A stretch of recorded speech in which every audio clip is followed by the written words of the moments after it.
Donc 2025, ça va littéralement être l'année de l'envol pour Kia, avec plein de nouveaux modèles, plein de nouveaux facelifts. Et ça va vraiment par tous les segments, en passant de la petite Picanto abordable jusqu'au PV5, le concept futuriste, qu'on va aller découvrir juste après.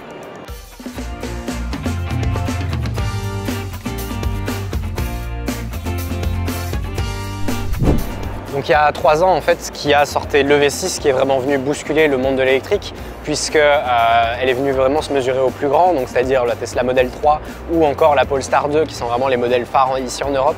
Et donc ici on bénéficie d'un facelift chez Kia, et ce facelift va lui apporter de nouvelles choses comme une nouvelle batterie, donc ça fait plus d'autonomie, plus de puissance pour la version GT, donc vraiment un gros apport sur le V6 et on découvre ça à l'instant.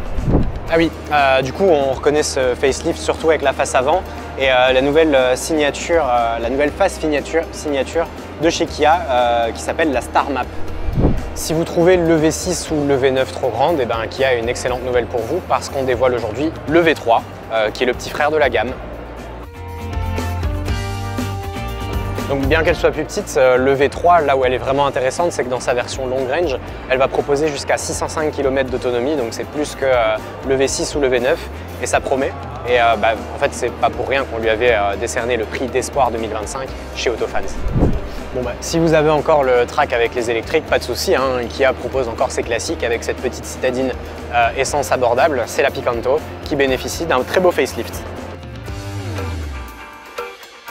Avec un prix avoisinant les 15 000 €, on pourrait presque croire revenu en 2010 et pourtant on a un look qui fait vraiment 2030, donc bien joué Kia.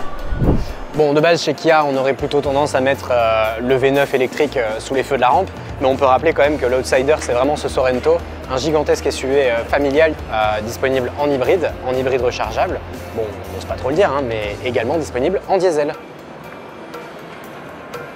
Donc à ce salon de l'auto, Kia se tourne vraiment vers toutes les facettes de l'automobile, y compris vers les utilitaires avec ce nouveau concept, le PV5. Enfin, vous savez, les camionnettes.